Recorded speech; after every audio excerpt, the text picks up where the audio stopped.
Oke, bismillahirrahmanirrahim. Assalamualaikum warahmatullahi wabarakatuh. Waalaikumsalam warahmatullahi. Insyaallah pada kesempatan pagi hari ini kita lanjutkan kajian kita. Sudah sampai halaman 42. Pada kesempatan kali ini penulis akan mengulas, memberikan kita nasihat, petunjuk bagaimana ketika dalam perjalanan spiritual ini kita mengalami bentrokan atau dianiaya atau dizalimi dan seterusnya. Qala al-muallifu rahimahullahu taala wa nafa'ana bihi wa bi ulumihi fi daraini amin ila an qala faslun wa rubbama tasallatal khalqu ala ba'dil muridina bil ida'i wal jafa'i waz zammi. Ada kalanya seorang murid dalam perjalanan spiritualnya itu dizalimi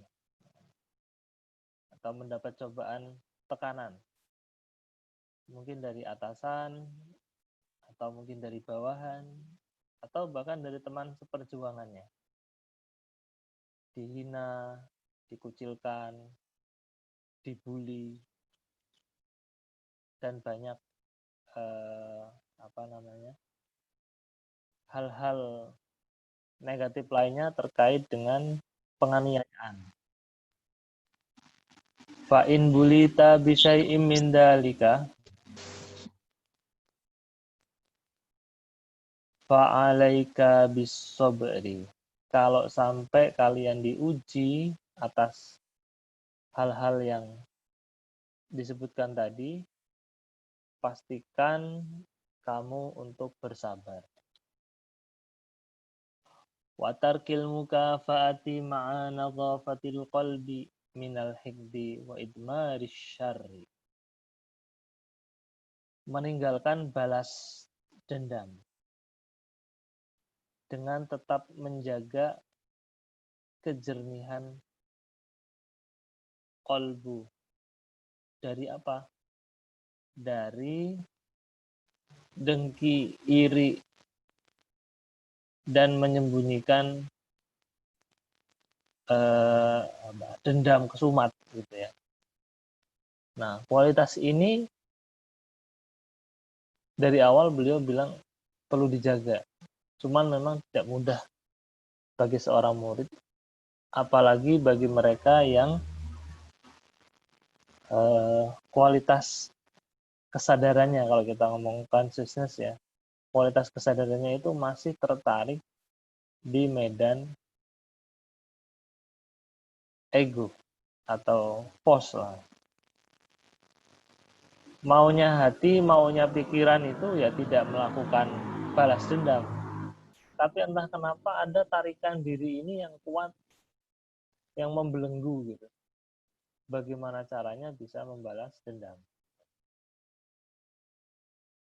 Nah, makanya sebelum itu terjadi, kita perlu memaknai, perlu pemaknaan, perlu data, informasi, pengetahuan, bahkan hidayah, agar ketika peristiwa itu terjadi, kita sudah punya bantalan bumper lah istilahnya gitu ya. Kalau mobil itu ya ada apa sih namanya yang bisa ngelembung itu loh,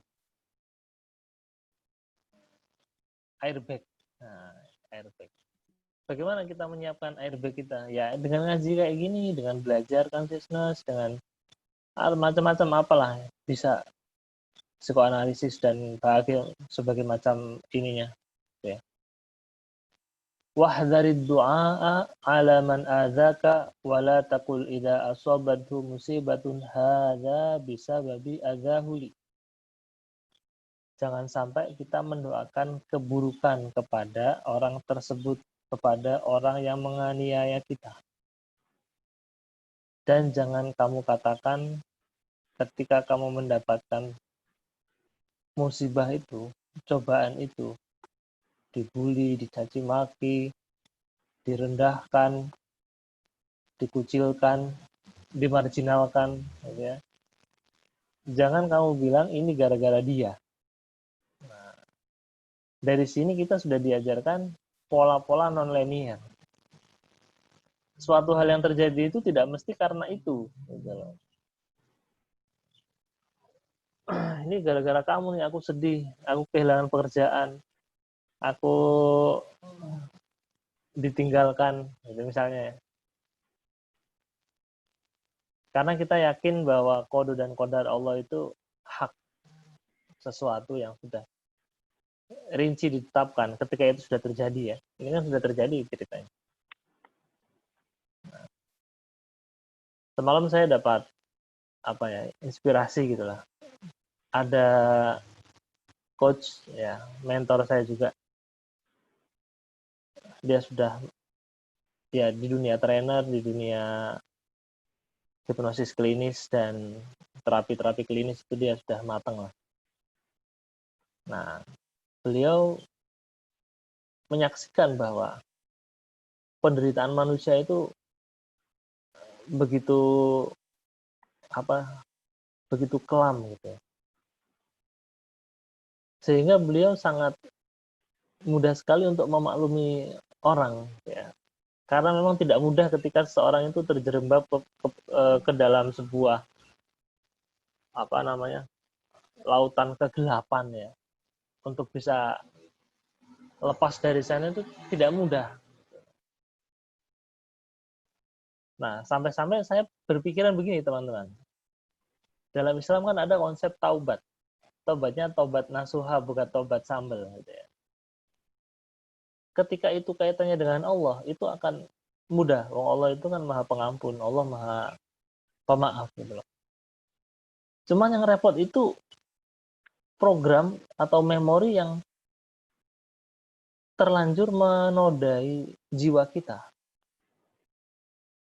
Nah, makanya di zaman milenial ini ya, ini kesimpulannya Adi Mahnun ya, bukan nggak ada di kitab-kitab, nggak ada. Kalau syarat tobat itu 3 terkait dengan Allah dan 4 terkait dengan manusia, maka di era milenial ini ada tambahan 1 lagi, yaitu apa? Psikoterapi. Macam-macam, bisa apalah, hipnosis kah, atau psikoanalisis kah, atau TFT kah, apalah, pokoknya macam-macam gitu. Itu salah satu syarat tambahan. Gitu. Karena realitanya banyak orang yang bertobat bolak-balik.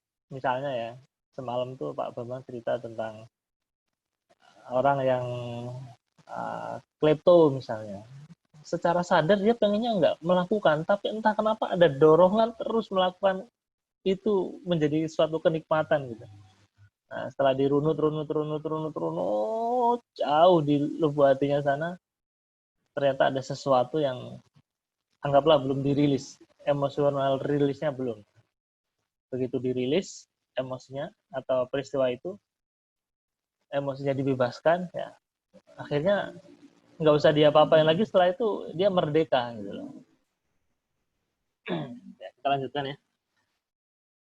Wa afdalu minas sabri 'alal adal al-'afu 'anil mu'zi wad du'a'u lahu. Ada kualitas super di atas kesabaran. Kalau sabar ini dalam progressive self awareness, dia mungkin masih di tahap observer. Dimensi keempat, dimensi itu kan tangga spiritual ya, dimensinya nalar. Kalau di dimensi ego tenggelam kita, apalagi di fase freeze gitu kan. Kalau sudah survive kita bisa melihat, mengamati. Tapi kalau masih freeze, nah itu perlu teman, perlu dirangkul, perlu diajak. Nah ini kualitas yang lebih baik daripada sebelumnya, dari hanya sekedar sabar aja. Apa itu? Yaitu memaafkan atas apa yang mereka lakukan.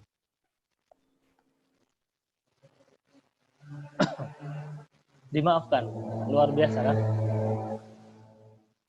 Tidak cuma berhenti dimaafkan loh, mendoakan yang baik. Wa du'a'u lahu. Wa dzalika min akhlaqis siddiqin. Ini adalah kualitas dari akhlak seorang witness. Ya, sedikit saya artikan witness saja ya. Orang yang sungguh-sungguh, yang benar, yang tulus, kedekatan dirinya kepada Allah itu terus-menerus tersambung. Sehingga benturan manusia itu sudah nggak relevan. Fisik itu sudah hanya titipan saja dia. Wa'udda i'radul khalqi anka ni'matan 'alaika mir rabbika. Fa innahum law aqbalu 'alaika rubbama syaghaluka an ta'atik. Mungkin kita sebagai guru ya, atau sebagai apa, terapis lah, nggak boleh gitu ya. Kita pernah, atau saya pernah ngalamin masa-masa sepi. Sepi itu serano kegiatan, rano nggak ada ini ya, nggak ada klien gitu-gitulah. Nah itu kamu harus anggap itu sebagai suatu karunia.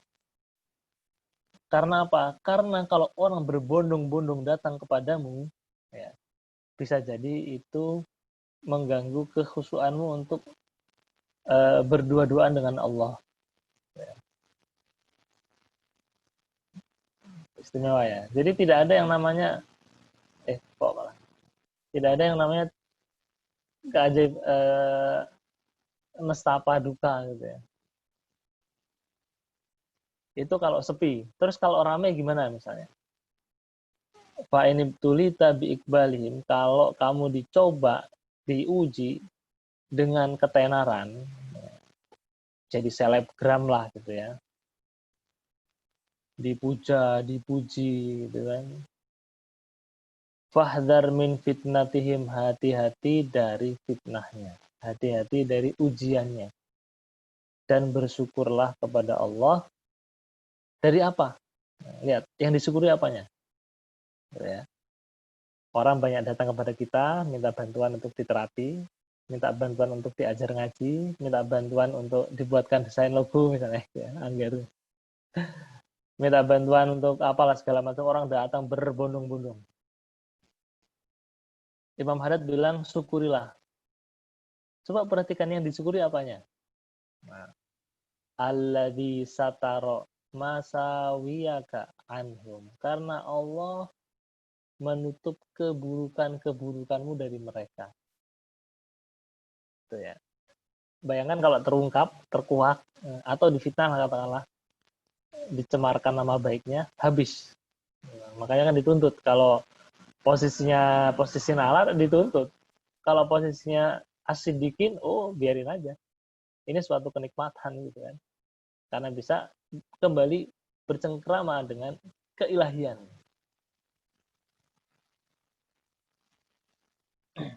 Summa in khosyita ala nafsika minat tasannu'i wat tazayyun lahum wal istighali anillahi bi mukhalatatihim fa'tazilhum wa aghliq babaka anhum.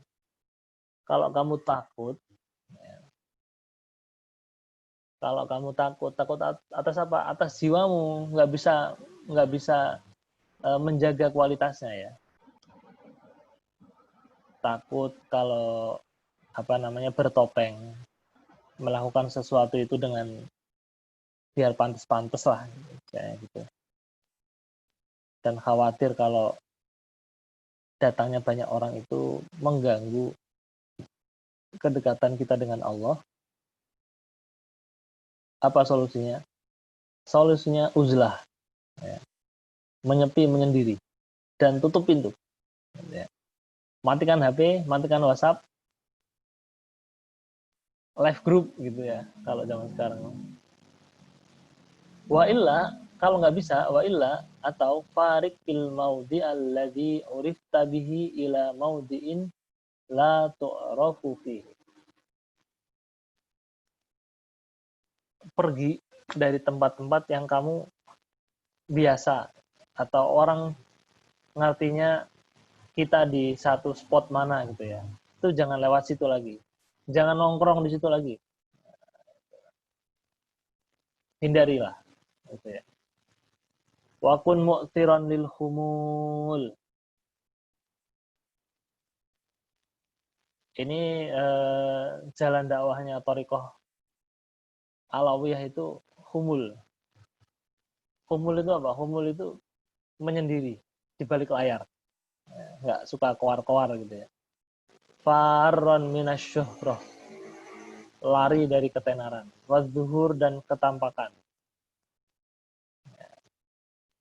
Fa inna fihil fitnatu wal mihnah. Karena dalam ketenaran itu ada ujian dan cobaan. Qala ba'du salaf, wallahi demi Allah,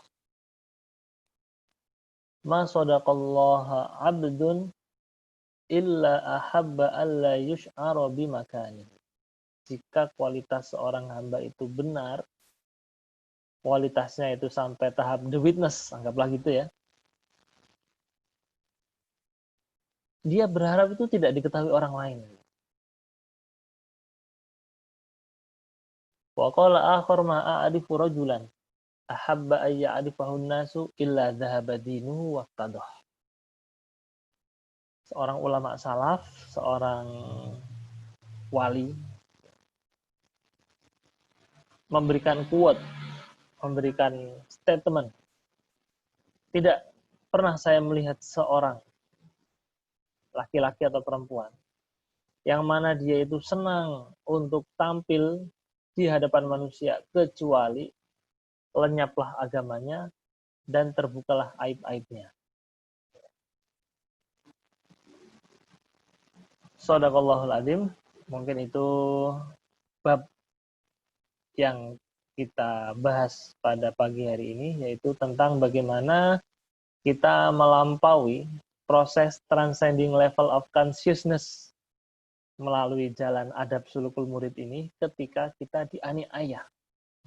Apa yang harus kita lakukan dan kualitas jiwa apa yang perlu kita persiapkan, semuanya sudah dibahas. Kata kunci yang bisa kita pahami diantaranya adalah sabar dan syukur. Sabar atas apa, syukur atas apa, nah itu menarik untuk diperdalam. Oke teman-teman semua, mungkin kita ada sesi